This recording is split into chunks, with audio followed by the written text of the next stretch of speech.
In the name of God the Creator, Jesus the welcoming servant, and the Spirit who kindles the fire of love.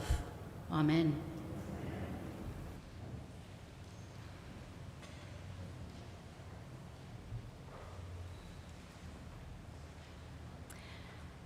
How do we talk about love? How do we talk about love well, without sounding like a rom-com or a naive infatuation or just plain inappropriate? How do we talk about the challenges and the barriers to love without sounding like a melodramatic romance novel? How do we describe the longing, the pathos, and the joy of the love we experience with our beloved? I think I'm safe in saying that neither my Dutch background nor my shaping in Anglican traditions have prepared me to answer that question well. In fact, biblical scholars and church leaders throughout history have been so uncomfortable with talking about human love and sexuality that a text like today's first reading is often interpreted as an allegory for the love between God on one hand and humanity on the other. I mean, after all, surely the Bible doesn't really mean to talk about the passionate longings of a young woman for her beloved, as she recalls every part of his body in loving detail and rich description. That was not part of our reading today. And surely the passionate and erotic description of the young woman by her beloved has no place in a story of the Creator God and the community God is shaping. Or does it? I mean, all the evidence is that the Creator God is deeply concerned with our creaturely life, with the shaping of a community of abundance and wholeness here on earth where we find ourselves. I mean, the point of the biblical story isn't that we will one day escape our bodies and live in heaven. No, the story ends with us embodied on the new earth. And nor is the biblical story overly concerned with our intense individual relationship with God, even if that relationship is shaped by love. That's part of the story, but the center of the story is that all of creation, all of humanity, together shape a community of flourishing, of relationships rooted in love, a community where the Creator God can be at home and delight in us and all of creation. And in the context of that community, the love between a young woman and her beloved is appropriately celebrated. So this text can be well read as being about a lover and her beloved, two actual people deeply in love and longing for one another. But what this short little snippet from the Song of Songs doesn't do is allow us also to see the tensions that are present in this text. And we find that tension already in the name of the book. For in the Hebrew, the Greek, the Latin, this book is called the Song of Songs, or we could say the greatest song. In English, using the title Song of Solomon, as we did this morning, suggests that Solomon is at the heart of this book. And in fact, although the book begins by saying the Song of Songs, which is Solomon's, the book actually tells the story of a young Shulamite maiden who has been taken from her beloved to be a part of Solomon's harem. Now, you need to remember that Solomon had 700 wives and 300 concubines. And the wives were largely political alliances, and the concubines were essentially just for Solomon's sexual pleasure. So when you see those statistics mentioned in the biblical story, they just sound very matter of fact, but there is a dark story behind them. And so the book begins with an ode to Solomon, but then pretty quickly pivots to describe the young woman as she longs for her lover and as he longs for her. Now, I should also say, I'll pause here for a moment and say that this was written at a time when it was assumed that love would be between a man and a woman. And we can't escape the gender and binary assumptions of the time. But we could now just as easily imagine that these are love songs between two women or two men or those who are gender non-binary. So I will use the language of lover and her or his beloved going forward as a way to try to avoid the male-female binary here, but I will use the pronouns that indicate who is speaking, because sometimes it is the woman who is the lover and the man, her beloved. And I should also say that this book also contains the longest song by a woman in the whole of the Bible. So we get a glimpse into this relationship from both sides, but the voice of the young woman is dominant. She speaks more than anyone else in the text. So I think this could be called the Song of Songs of the Shulamite maiden. I think that would make more sense. So, as I said, the book begins with an ode to Solomon and then pivots to the young woman as she searches for her beloved. And throughout the book, we see the lovers searching for one another as we listen to their passionate descriptions of bodily delight. But in the end, it's a story of love thwarted.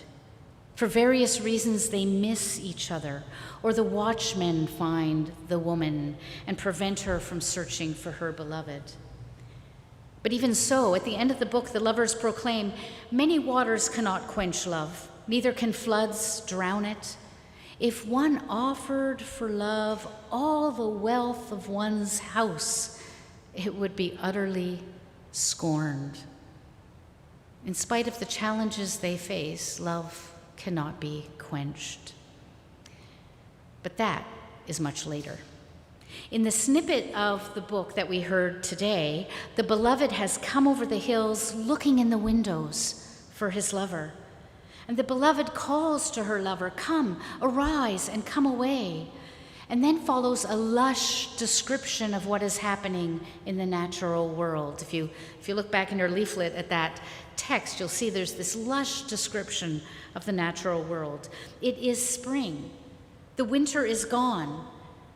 But that isn't the point of the description of creation. It's not like this text is just saying, it's spring and a young person's fancy turns to love. No, this is a description of creation responding in love and faithfulness as spring arrives. The flowers appear. The flowers are those parts of the plant that are beautiful and full of scent so that the insects and the birds are attracted and pollination will happen, fruit will form. The text says it is the time of singing, the turtle doves calling to attract a mate, the dawn chorus ringing out as wrens and warblers and woodpeckers and hummingbirds sing out their song. When the kids were little, Brian used to say that they were singing, "I'm here, I'm beautiful, let's make eggs." I still occasionally get a phone call. "There's a robin here singing, I'm here, I'm beautiful." The fig tree sets its fruit, and the vines are blossoming, their fragrance filling the air, attracting insects and people alike.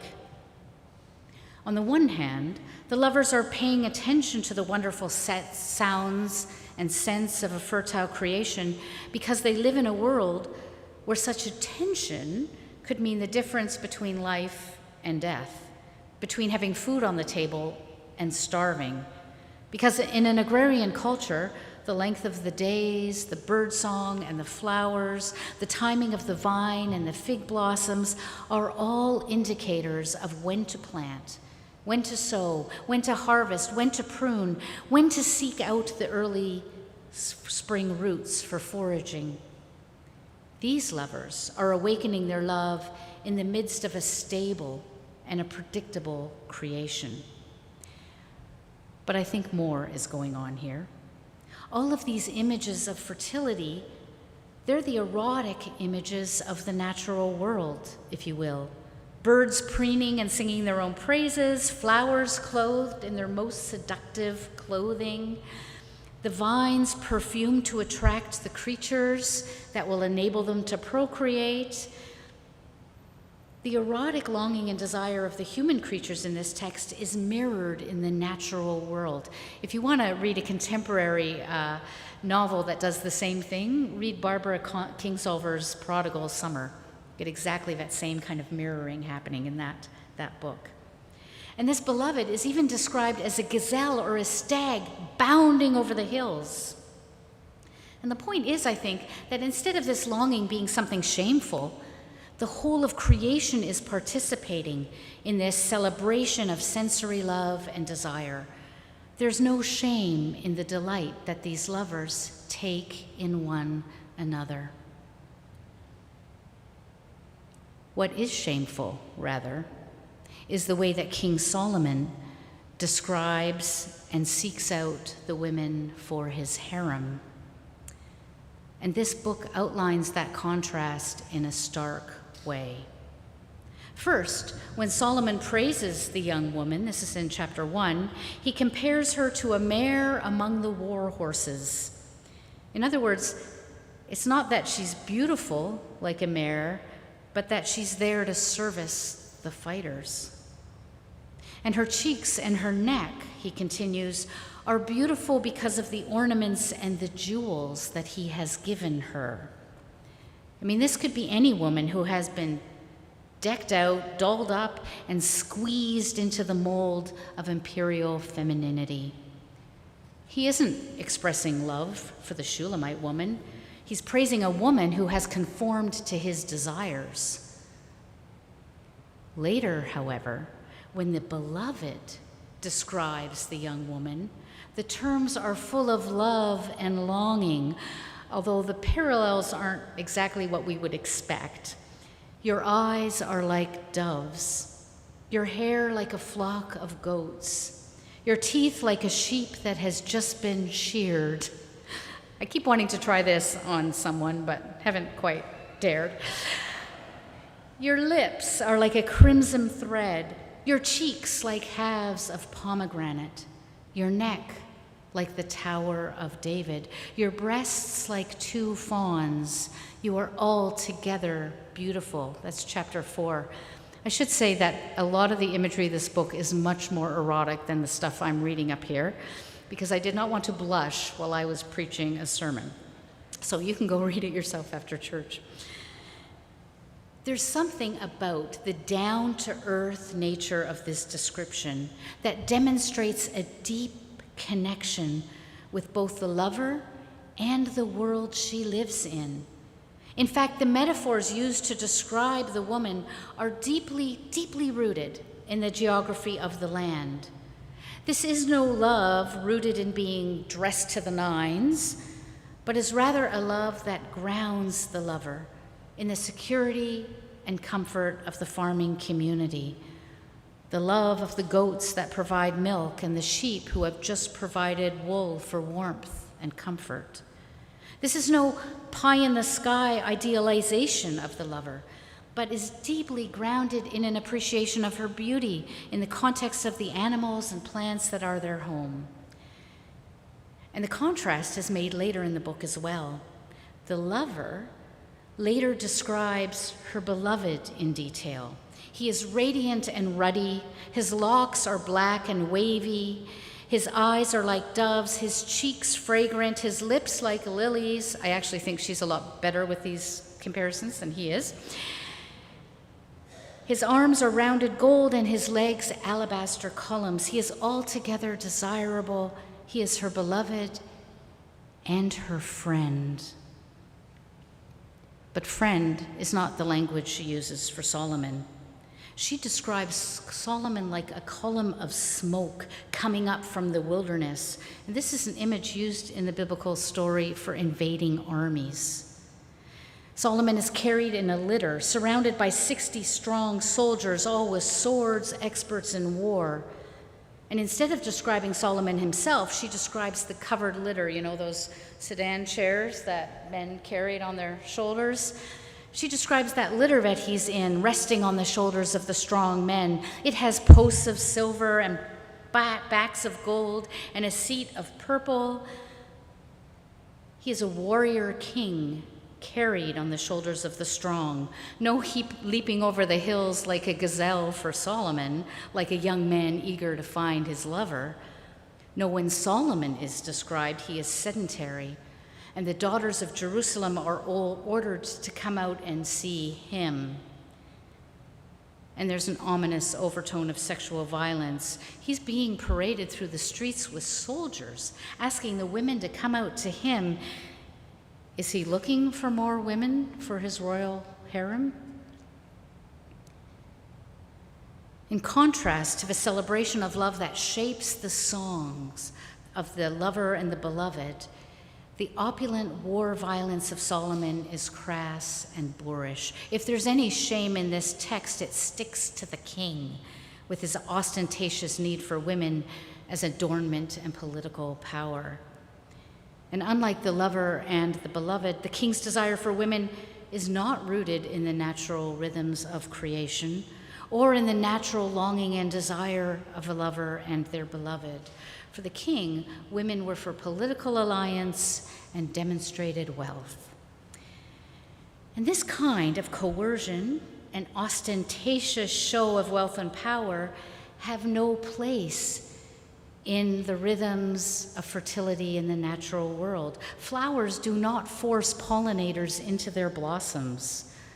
Male birds do not dive bomb and pin down female birds, though they will dive bomb male birds to get them out of the way. And gazelles do not keep enormous harems of female gazelles confined in sections of the forest. Doesn't that sound absurd? Why would this be okay for people?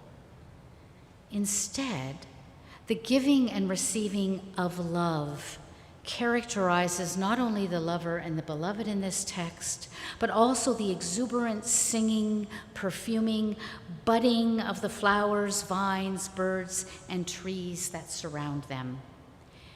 And this, in the end, is where we find God in this text as well. For the Creator has fashioned a world that is held together by love. Passionate, erotic love, love that delights in the beloved, seeing beauty because of that love, love that permeates the response of flowers, trees, and vines to the Creator, not just to each other. Love that entices the bees into fragrant beauty of the roses and the foxgloves. Love that causes the figs to bear fruit for joy and the vines to share their fragrance. Love that causes the birds to sing for joy all through the mating season. I live in the country, so sometimes when I am awoken at 5 a.m. by those birds singing for joy, I'm a little annoyed, but it's so wonderful to hear. And this passionate love shapes the Creator's desire for humanity and all of creation. This love that the Creator has for the world and for humanity and for all creatures is the heartbeat of the cosmos, the song that winds itself around us and through our community and our lives and the lives of all creation. And this is really important for us to remember for a number of reasons. And the first is that many of us grew up with a God of judgment rather than a God of love. I mean, I could say, put up your hand if you were raised with a God of judgment, and I think a lot would go up. I see a few already.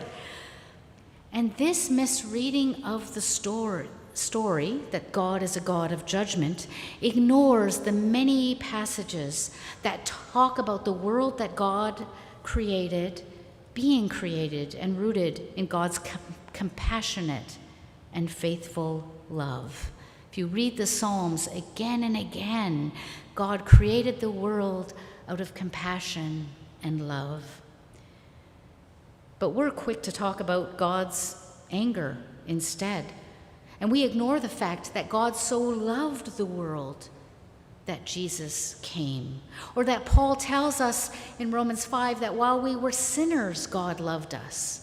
Or that Paul tells us in Romans 8 that nothing, absolutely nothing we can do, nothing anybody else can do, can separate us from the love of God.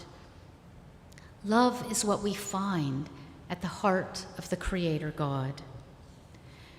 And so secondly, we need to remember that love is what animates the universe, because the forces of empire, just as they did in the days of Solomon, will never stop trying to undermine the passion that God has for creation, that love that fires the stars. Whether that be by destroying habitats, poisoning the waters, spraying poisons so that insects die, refusing to dial back carbon emissions, the ones that are causing our world to burn up, or engaging in war that endlessly destroys the love at the heart of the universe and breeds instead hatred. The forces of empire know nothing of love. Warfare, comfort, entitlement, and opulence shape their story. Love, however, calls us to a passionate engagement with each other and with all living things. And just as King Solomon kept the lover and her beloved apart in the Song of Songs, so these things happen in our world today. Impossible beauty standards, patriarchal expectations, racism, homophobia, transphobia, discriminatory immigration laws, and equally dangerous to all of these, impossibly romantic storylines. These things all undermine the flourishing of joyful, grounded love between people today. But our text today calls us to love. So notice the fragrance of the flowers, the vines heavy with fruit, the bees humming and the crickets singing. Taste and see the joyful, exuberant love of the creation that surrounds us. Rejoice in the bodily details of the ones that you love. Rejoice in their eyes and their hair and that weird little scar they have on their arm. And draw all of that love together. Draw it together into a song to the Creator, whose love is the heartbeat of the creation, who loves us with an everlasting love, and who asks only that we share the love we have been given with all of creation and with each other. Amen.